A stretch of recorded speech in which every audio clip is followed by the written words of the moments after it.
A partir de este momento, las informaciones que son noticia toman el protagonismo. Comienza Informe RCR. Muy buenos días. Hoy es 25 de junio de 2020 y están en sintonía de Informe RCR, que llega a ustedes a nombre de Jaime Nestares en la dirección general de la estación, de Willy Zarcaya en la gerencia de producción, de Jackson Vargas en la coordinación de redacción. En la producción de este espacio está Marilia García y en la dirección técnica César Arteaga. Les saluda Argenis Barreto. Les recuerdo que tenemos un canal en YouTube, se llama rcr.tv. Los invito a que se suscriban y nos den un me gusta. Vamos ya a iniciar esta ronda informativa del día de hoy. El Departamento de Estado de Estados Unidos denunció que el régimen de Nicolás Maduro presuntamente permite que operen grupos terroristas en Venezuela para mantenerse en el poder. En un informe sobre terrorismo, la nación norteamericana afirmó que el chavismo creó un ambiente propicio para que actúen los disidentes de las FARC, el ELN y Hezbollah. En este sentido, el coordinador de la estrategia antiterrorista del Departamento de Estado de Estados Unidos, el embajador Nathaniel Sayles, aseguró a nuestros colegas de La Voz de América que bajo el régimen de Nicolás Maduro, Venezuela se ha convertido en un lugar seguro para los terroristas.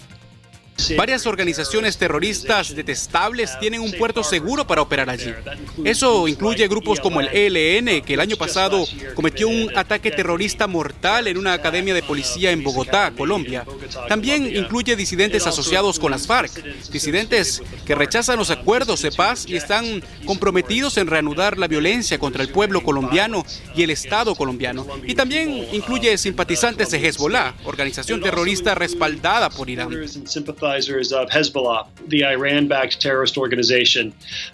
El ex régimen de Maduro permite que estas personas operen allí y es inaceptable que cualquier Estado, y mucho menos uno en el hemisferio occidental, disfrute de este tipo de relación con los terroristas.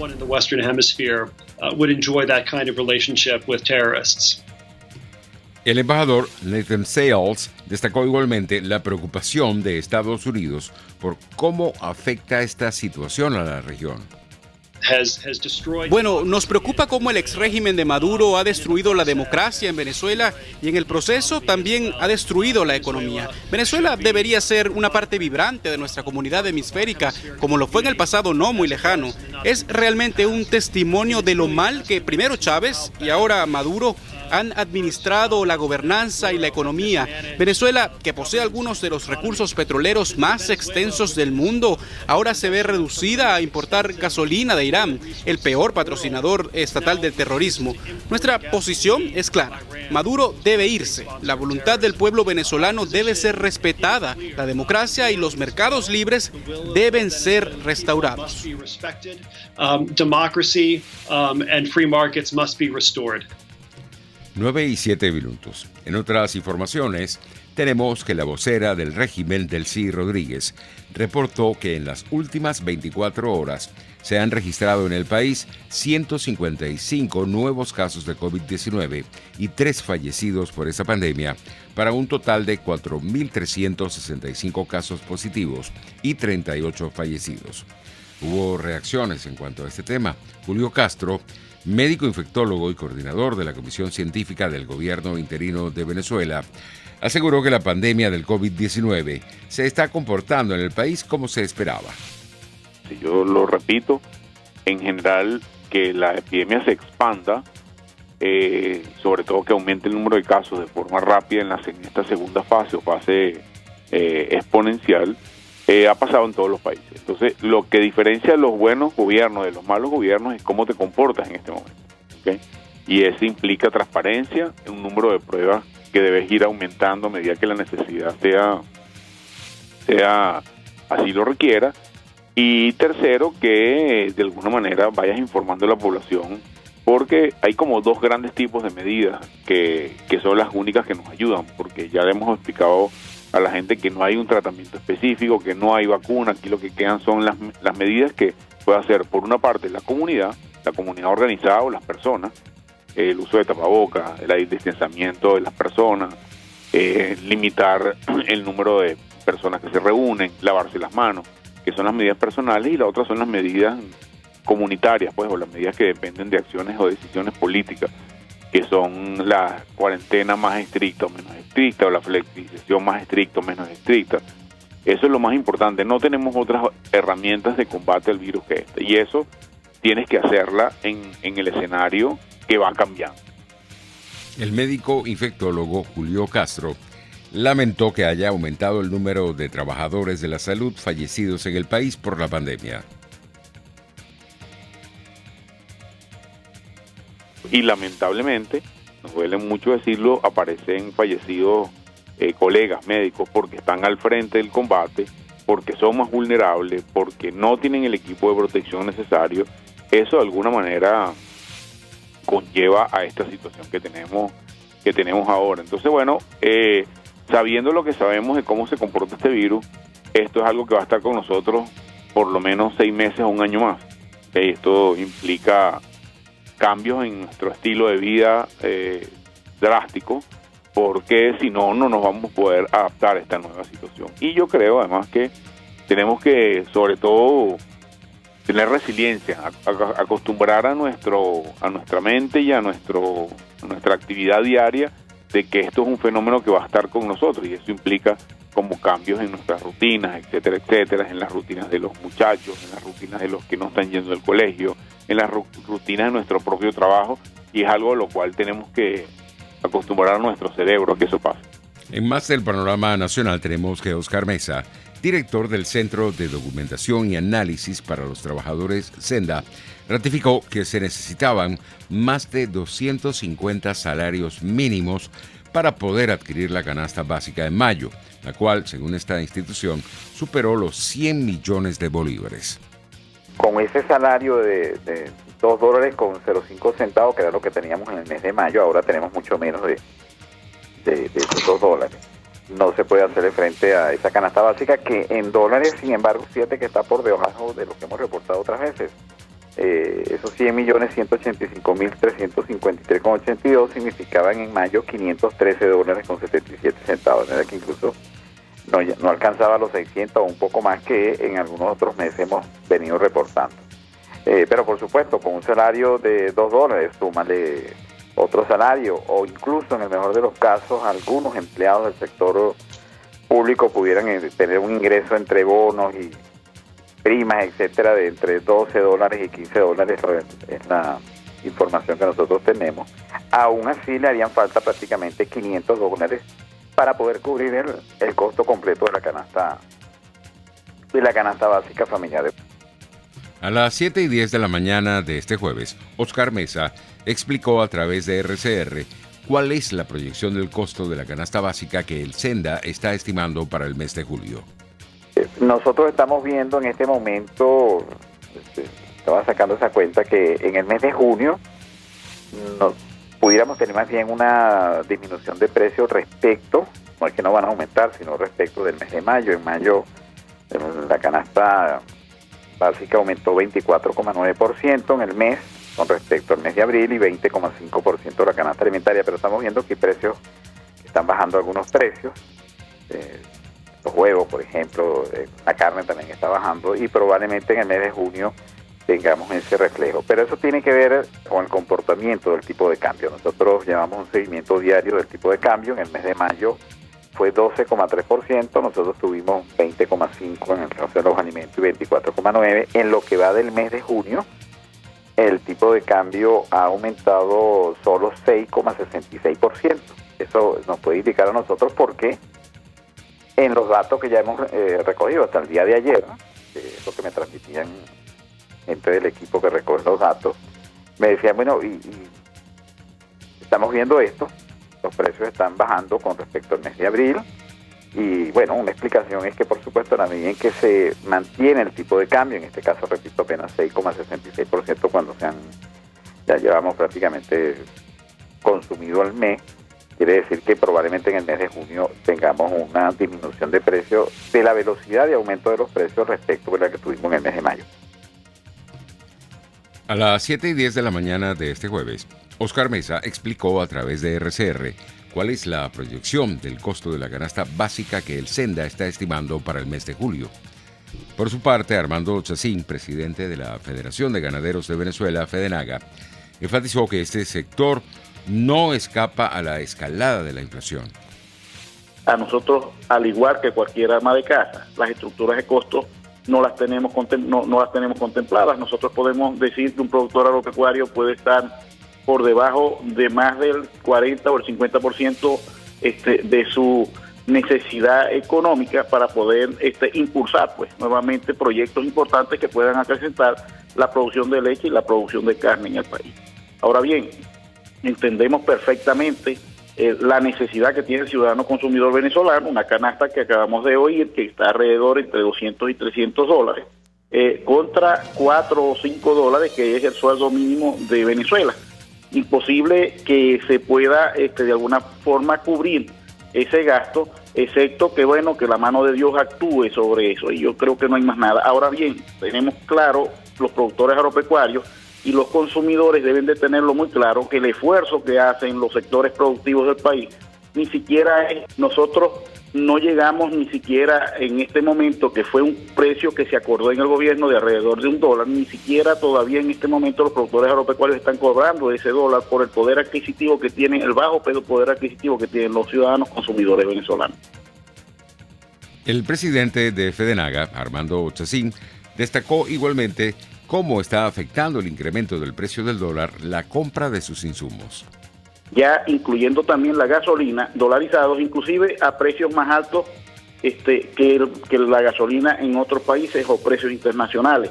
Solamente nos queda parte de la mano de obra porque se ha ido avanzando. Nosotros no estamos pagando $4 o $5 en ninguna unidad de producción, estamos muy por encima y estamos entregando tres comidas al día, y aparte de eso tenemos que empujar también a esas personas a que puedan seguir incentivadas a trabajar en el campo, porque no es nada fácil trabajar en la ciudad, mucho menos trabajar en el campo con un sueldo totalmente deprimido o deprimente, ¿no? Entonces se ha tenido que de alguna manera resarcir el daño que se le ha hecho al bolsillo de cada uno para que puedan mantener las unidades de producción lo que producen. Ahora bien, lo mismo sucede con la leche, estamos por debajo de los precios internacionales.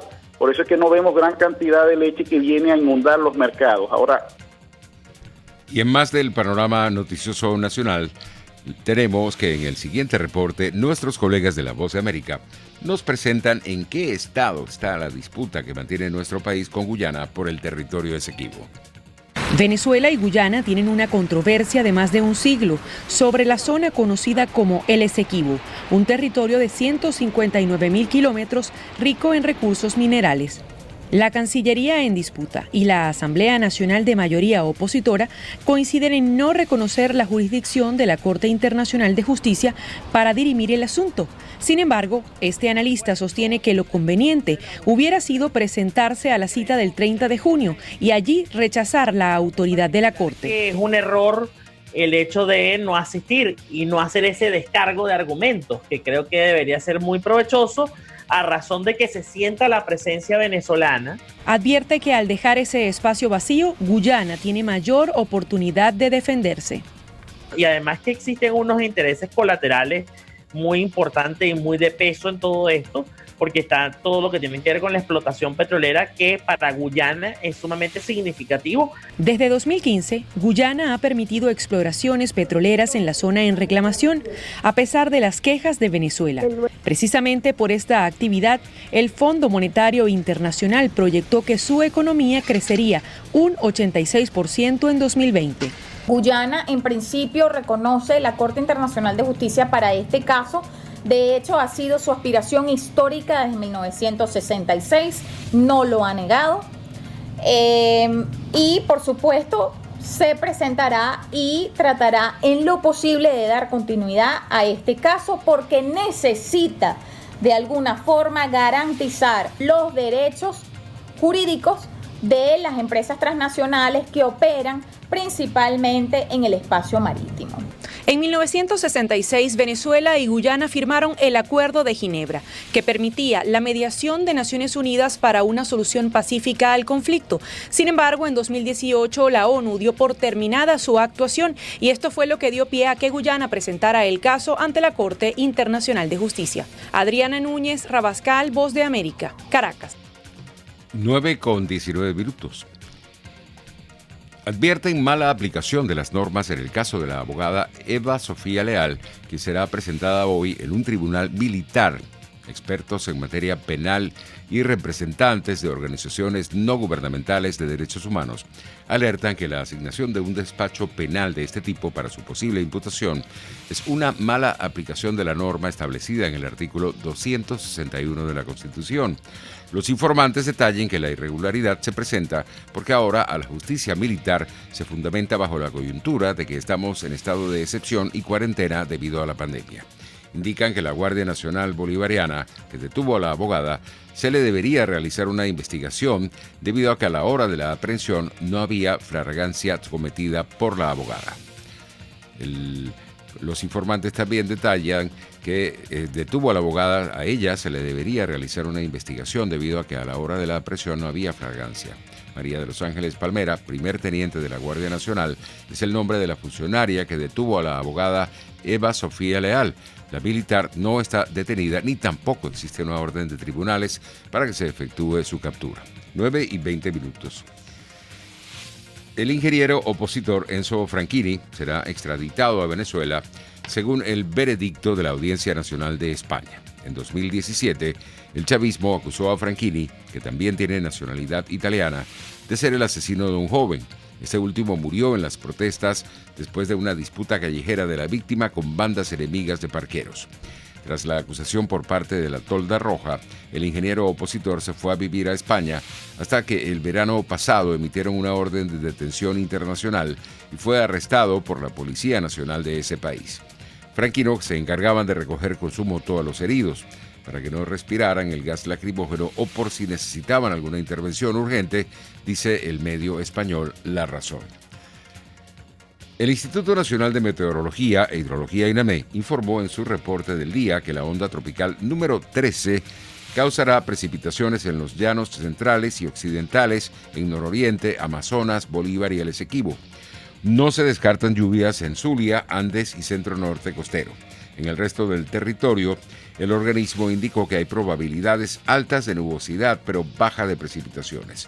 INAME señaló que todavía hay presencia del polvo del Sahara en algunas regiones del país.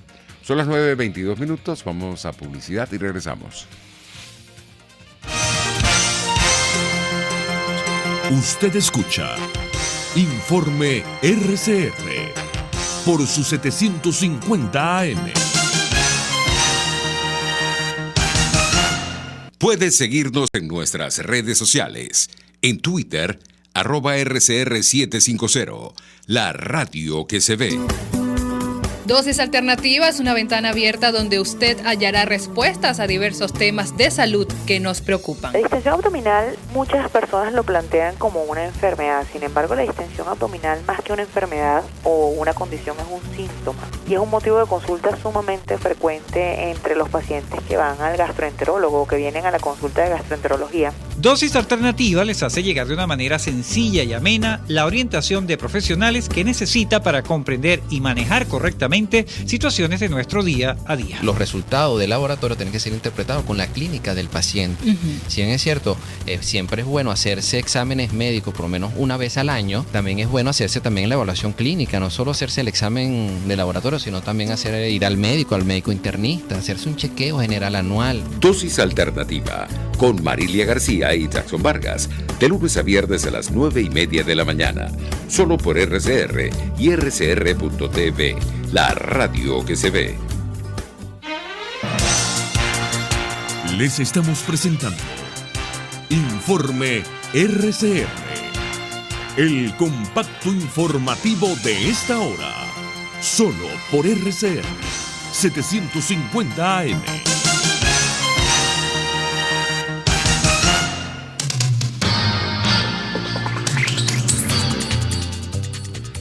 En materia internacional, comenzamos con la Organización Mundial de la Salud. que alertó que el mundo podría llegar a los 10 millones de casos del nuevo coronavirus para la semana que viene, sin que el continente americano alcance aún al pico de la pandemia. El último balance oficial, según fuentes de este organismo internacional, señala que hay al menos 477,000 muertos en el mundo desde que China informó de la aparición de la enfermedad en diciembre. Entre tanto, en Sudáfrica se iniciaron los primeros ensayos de una vacuna contra el COVID-19. Nuestros colegas de Radio Francia Internacional nos amplían. El miedo y el virus han cambiado de marcha en Sudáfrica y se están propagando rápido aquí en Ciudad del Cabo, el gran foco de coronavirus del continente africano. Tras 2 meses de contagio contenido, gracias a un estricto confinamiento, ahora la epidemia ha tomado su cauce natural, ahora que las medidas se han relajado. Y el cauce es rápido. Los positivos han triplicado desde la reapertura de la economía. Sudáfrica ya ha sobrepasado los 100.000 casos. Este martes llegaba la cifra récord de muertos diarios, 111, la mayoría en el Cabo. Y recordemos que aquí estamos aún subiendo la curva, yendo hacia el pico. Ya se han empezado a llenar los hospitales de campaña. Hay 7.000 trabajadores sanitarios que han dejado su empleo porque no están suficientemente protegidos, dicen, y otros reconocen estar muy inquietos por tener que elegir a quién atender y a quién no. Nos acercamos al límite de la salud pública. En los asentamientos informales la tasa de contagio es muy alta. Se ven muy pocas máscaras, no hay distancia social y la gente ha vuelto al trajín de ganarse la vida. En los suburbios de clase alta hay más máscaras, pero en los encuentros y en cafeterías tampoco se respetan las distancias. Mientras las autoridades siguen pidiendo responsabilidad. Y es que uno de los grandes problemas es que la gente rechaza hacer la cuarentena. Se ha detectado que apenas un 20% de los sudafricanos positivos aceptan aislarse. En otras informaciones del panorama internacional tenemos que recientes encuestas y modelos publicados en Estados Unidos están revelando grandes diferencias en la carrera presidencial entre el candidato demócrata Joe Biden y Donald Trump, en las cuales sale ampliamente favorecido Biden. Nuestros colegas de La Voz de América con el reporte. Se acerca la gran cita electoral en Estados Unidos y llegará en medio de una crisis sanitaria que a su vez desembocó en una crisis económica y laboral. Las recientes protestas contra el racismo y la violencia policial también han sacudido al país y todo esto se plasma en los sondeos que evalúan hacia qué lado se inclinan los electores en estos momentos. Cuando quedan poco más de 4 meses para las presidenciales, todas las encuestas dan ventaja al demócrata Joe Biden sobre el republicano Donald Trump. Solo entre los 4 sondeos publicados este miércoles, esta oscila entre el 6 y el 14%. El presidente anticipa irregularidades en los comicios. Estas serán, en mi opinión, las elecciones más corruptas en la historia de nuestro país y no podemos dejar que pase. Y desean que pase. Pese a los resultados desfavorables, el presidente recibe su mejor resultado en materia económica. Según la encuesta del Siena College y el New York Times, un 50% de los estadounidenses aprueba la gestión de Trump. Sin embargo, la pandemia ha aportado gran incertidumbre a este terreno, hasta el punto de llevar al Fondo Monetario Internacional a rebajar su pronóstico de abril para Estados Unidos en más de 2 puntos. Ahora el organismo augura que la economía se contraerá este año en un 8%.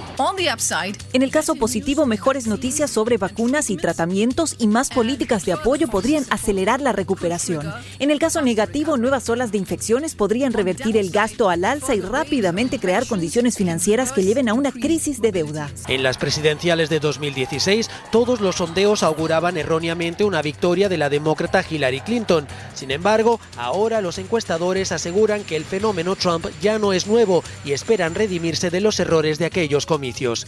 Bricio Segovia, Voz de América, Washington. En Rusia inicia hoy una votación que podría aprobar la permanencia de Vladimir Putin en el poder hasta 2036. Los detalles en el siguiente reporte. Ya está en marcha en toda Rusia la votación anticipada de las enmiendas constitucionales promovidas por el Kremlin. La principal reforma abre la puerta a la permanencia en el poder del presidente Vladimir Putin más allá de 2024. La votación se llevará a cabo hasta el 1 de julio. Además de votar por adelantado en colegios electorales en Moscú y en la región de Nizhny Novgorod, se podrá ejercer el derecho a voto de forma electrónica. La decisión ha sido criticada por la oposición por considerar que así se está favoreciendo el fraude. Rusia es en la actualidad el tercer país país en el mundo por número de contagiados de la COVID-19, únicamente superada por Estados Unidos y Brasil. Por eso la votación de las enmiendas constitucionales, cuando todavía no ha pasado la pandemia, ha sido rechazada por parte de la oposición. Algunos rusos han acudido a los colegios electorales con la inscripción NIET, que significa no en la mascarilla. Otros líderes de la oposición han llamado a boicotear la votación de hoy. Según las autoridades, el plebiscito se lleva a cabo entre estrictas medidas de seguridad para no poner en riesgo la salud de los votantes, pero desde la oposición se critica que por culpa de la pandemia no se han podido organizar actos públicos para pedir el no al referéndum de Putin. Desde Moscú, para Radio Francia Internacional, Xavier Colas. Así estamos llegando al final. Que tengan un feliz día. Hasta aquí este compacto noticioso. Manténgase en nuestra sintonía, porque estaremos informándole de la noticia al momento de producirse. RCR 750 AM.